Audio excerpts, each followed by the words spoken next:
Hey everyone, Oliver here, finally back with another video. I realized it's been over 8 months since my last video, so I thought I'd film some BTS footage for today's shot and throw together a quick one walking you guys through my process. So without further ado, let's get started.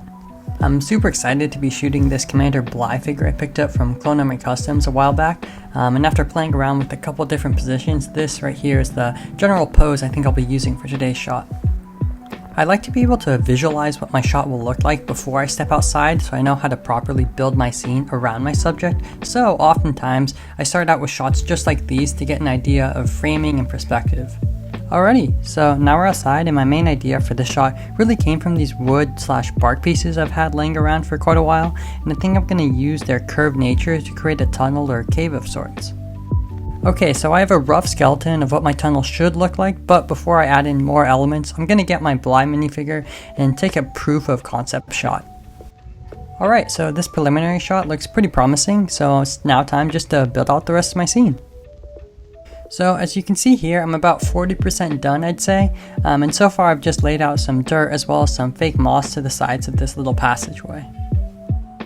Alrighty, so I got a bit carried away and forgot to film more progress clips, but this is the general final product. Unfortunately, I'm not sure if I got the perfect shot as the wind was blowing around a couple of the moss pieces, but we're gonna head inside and take a look at what we can do in post.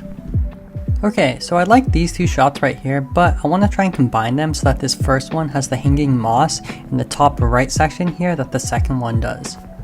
So I've loaded the two images into Photoshop, and all I've done really is place them on top of each other and then carefully brushed out and erased this top right area to reveal that section of moss I want underneath.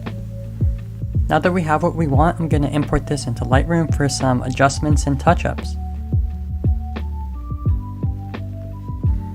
So this is what we have right now, and after some light editing, this is the final product, and I'm pretty happy with how this came out.